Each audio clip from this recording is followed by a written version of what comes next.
Ben Garrett from the Ole Miss Spirit. This is for both Keith and Lane. In the process, you mentioned you were looking for a particular type of coach, one that excited the Ole Miss fan base and that.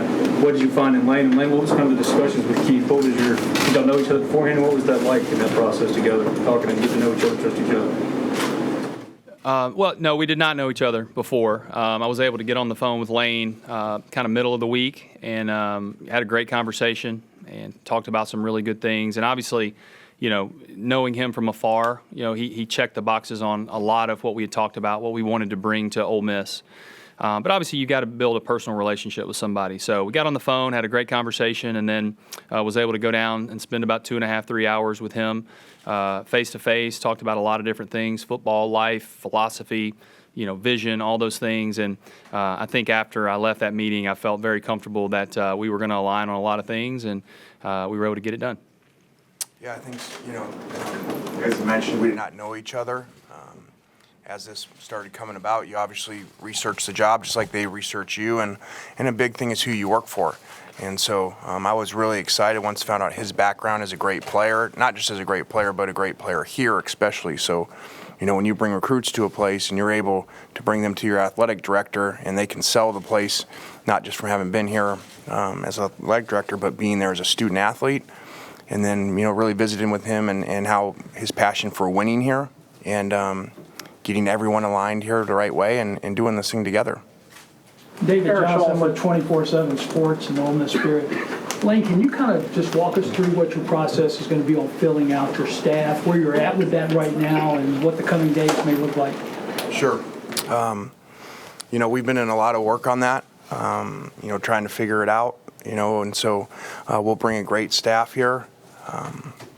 My agents Jimmy Sexton and Ed Manowitz are here, and they've been able to help me a lot through this process. I forgot to thank them out there, so that's why I threw that plug in there. And so we have 2 coaches we brought with us: our strength coach Wilson Love, and assistant coach Kevin Smith, and then we'll figure it out. We'll interview the guys that are here, and potentially keep some of them too. Parrish Hall for Daily Journal, Tupelo. Lane, you touched on this a little bit out there, but how do you feel like you are different since USC in terms of off the field, maturity, that sort of thing?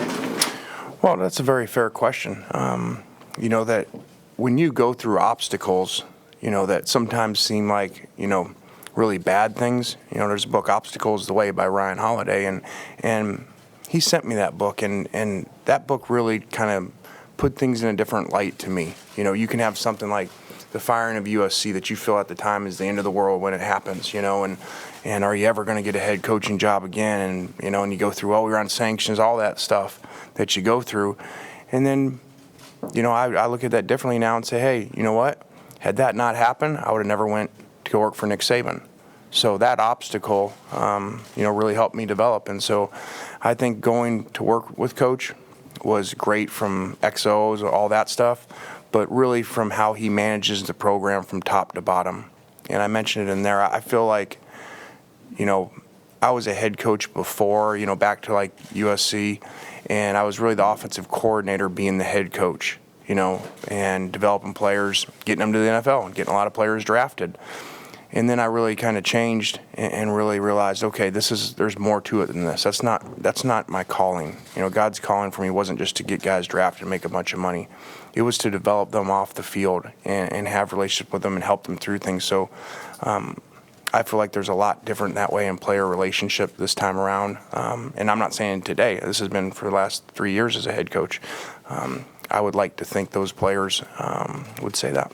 Success with the Mississippi Clarion Ledger. What made now the right time for you to want to make the jump back into the Power 5 to the SEC, and what made Ole Miss the attractive choice over some of the other schools that might have courted you in the last couple of weeks? Yeah, I'm not going to talk about other schools today. Obviously, today's about Ole Miss. And, it always, I remember losing here at Alabama, and like I said, we lost 2 regular season games in 3 years, both to the same team. And, my brother Chris was here, and so I also spent part of a summer here with the family at Chris's house and went around and saw the areas and the people and said, that's a special place. That's a really neat place to live.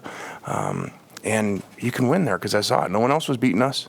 And so I always kind of said, that's a premier job that at times has performed like that and then times hasn't. That's partly why we're here today. So it's our job to bring it back to where it's been before and sustain. One thing he said that I really liked was, the program's done well at times, but then all of a sudden it'll go from 9 or 10 to 4 or 5 wins. You don't have those jumps. And so if we, when we nail this thing recruiting-wise from top to bottom in our classes and not just, some stars at the top so our ranking's big, then, and we develop the bottom of the roster, then we avoid those type of swings.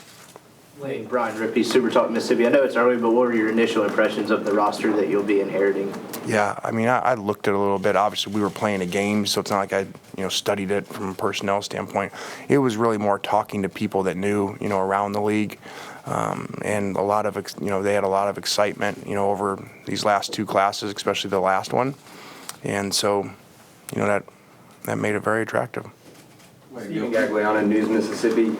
With the early signing period coming up, how important is it to kind of hit the ground running?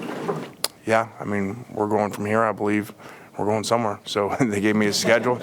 I didn't know what it was, but actually last night, had a meeting with a recruit last night, and then I think 8 o'clock or something last night, and then had another one starting at 6:30 a.m. today. So you don't win in this conference just by being a good coach. You win in this conference by having really good assistants to get really good players. There's too much talent in this conference to just, think coaching alone does that. Lane, Neil McCready with Rivals.com. You were always considered an elite recruiter, but what did you learn about recruiting as a philosophy for a team in your 3 years with Coach Saban at Alabama? I think more the NFL model as far as, the evaluation, extremely thorough evaluations on kids. A lot of, people, from the head coach to the coordinator, the position coach, like all evaluating, a grading system. Before, and we recruited great at USC, as assistant with Coach Carroll, and then our first year there, even with the sanction, we signed the #1 class in the country. I think at one point, it was, since Alabama had been on a run, that had been the last team. So, but there I felt like it was more, okay, we just want these guys, and we don't want these guys. And this now is, our system's a lot more like an NFL team. And I think now in college football more than ever, it really is like an NFL team, because now you have high school, junior college kids, transfer kids, grad transfer kids, guys leaving your program. So there's basically like free agency in there, and you got to figure out how you're going to manage that, and which ones you're going to take. It didn't used to be like that. There were hardly any transfers. So it used to just be, okay, take high school kids, and the only decision was, do you take some junior college kids? So I think it's extremely important to, what we talked about before, avoid doing this. Lane, Nate Gabler with Docs for Eagle. It's been a lot of 2 and 3 year stints with you over the last decade place. What do you see Ole Miss as kind of a long-term job, and what about Ole Miss kind of makes you feel that way? So. Yes. You didn't see how big my buyout was yet, did you? So that's a very fair question. Now, obviously, Alabama, we were assistant coach, so you got to move.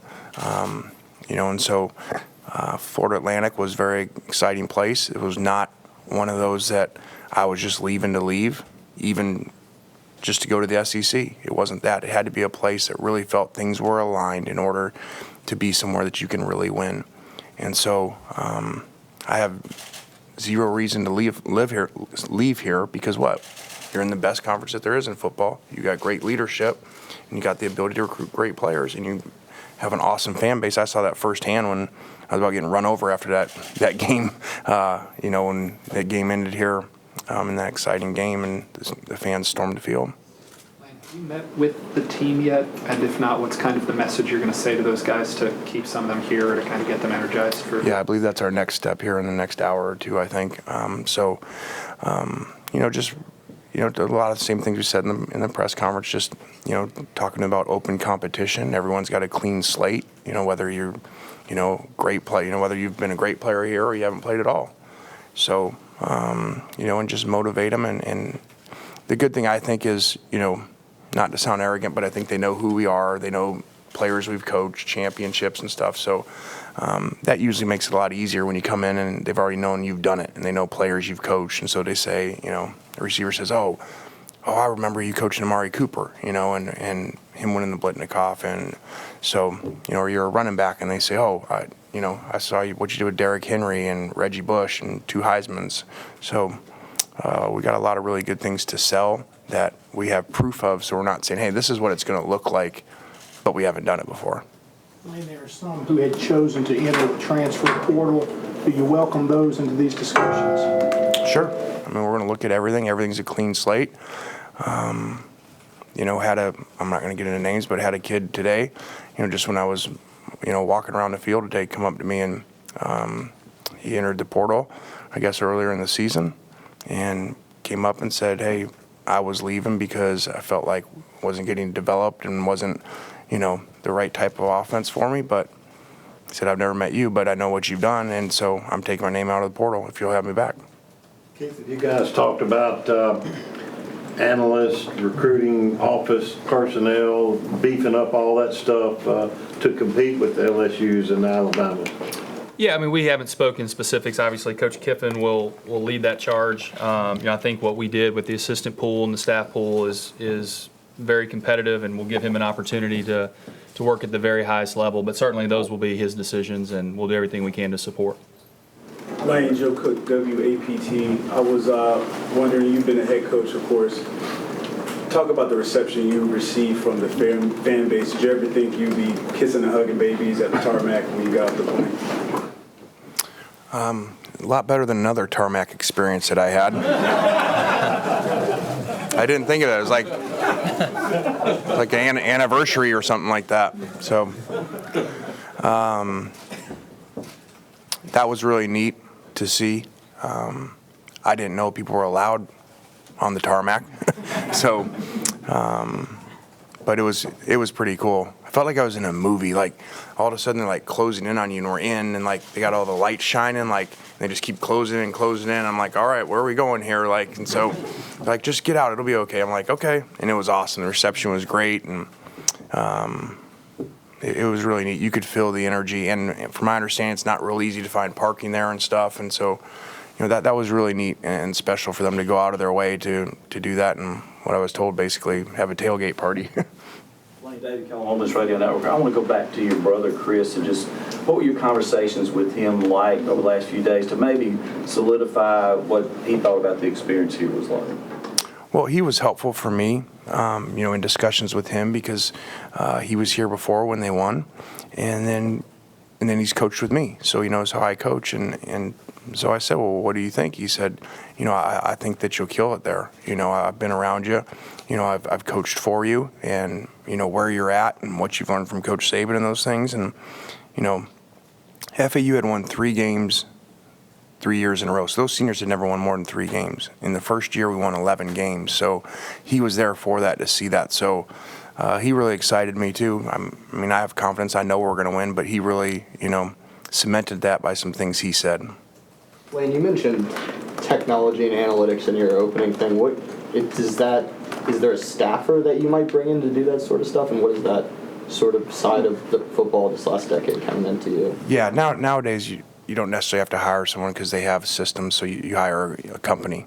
CAI is what we've used before, and so they do a great job. We were kind of at the forefront of that, and really actually was so excited about it. Helped them get more clients because it does change the way that you think. They give you a weekly report every week of things around the country. Here's all these situations, and this is how people handle them. This is how they should have.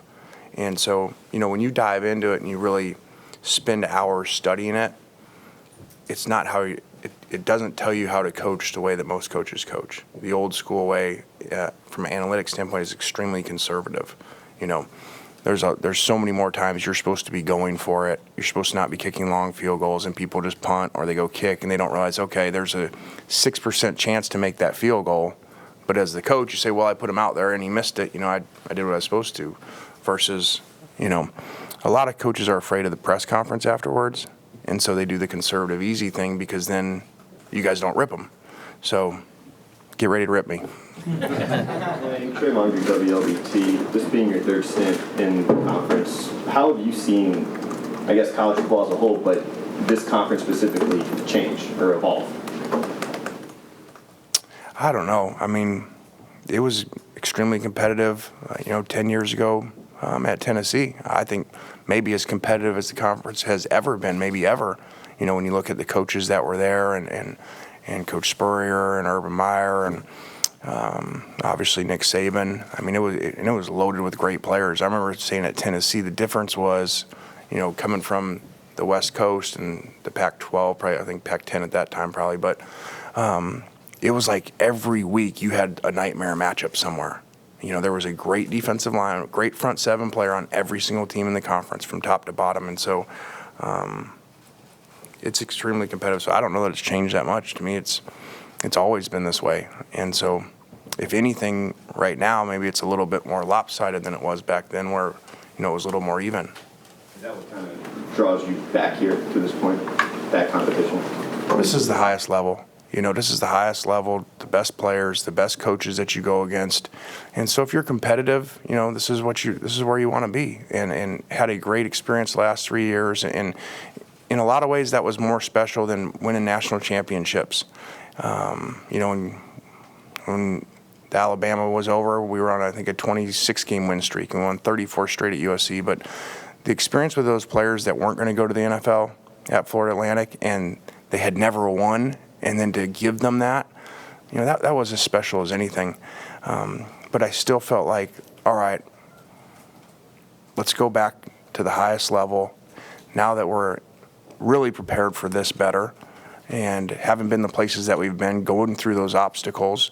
And that's so, we're in a much better position to win and to do everything right from top to bottom and not make some of those mistakes that we made 10 years ago at Tennessee. Well, kind of feeding off of that, Studio Today, NBC Memphis, what is the challenge in topping in Alabama? You've seen the inner workings of that program. What do you have to do to be like that? Well, like I said, it happened here. It happened 2 times here, in 3 years. So the goal is to continue to beat people like that for an extended amount of time. And so that takes a lot of work. It doesn't happen overnight. We've got to hire a great staff. We've got to recruit great kids and kids that are going to stay. And every kid's not going to be a 5-star. We've got to develop. And that's another great thing about the experience was, we were developing no-star kids at Florida Atlantic at times. And so, because there used to be a knock on us, well, everywhere we went, we always had the best players because we'd always have the top recruiting class wherever we were.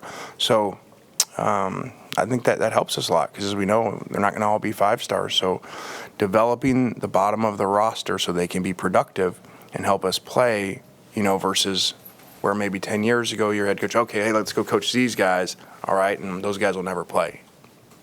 Tyler Horka, Jackson Clarion Ledger. On the topic of beating some of the opponents in your own conference, previous coach here probably solidified his head coaching job here by beating Mississippi State, and then maybe the last 2 years that was a big reason that he's not here anymore. Could be a big reason that the head coach down there is still there is that he won 2 weeks ago. All that said, what does it mean to you to walk into a position where you're a head coach at a university that it does mean a lot to beat one other team in this conference, Mississippi State? Well, I think anywhere you go, you usually have rivalry games, and so I think this one maybe is a little unique is from, the two are, both in the same conference, both in the same state. So, and obviously highly competitive in recruiting against each other because that's, the biggest reason why you win games. So, we're excited about the competition and, keeping these kids home. Have you spoken to either Coach Saban or Coach Carroll about this situation here? And what was their response to you taking this job?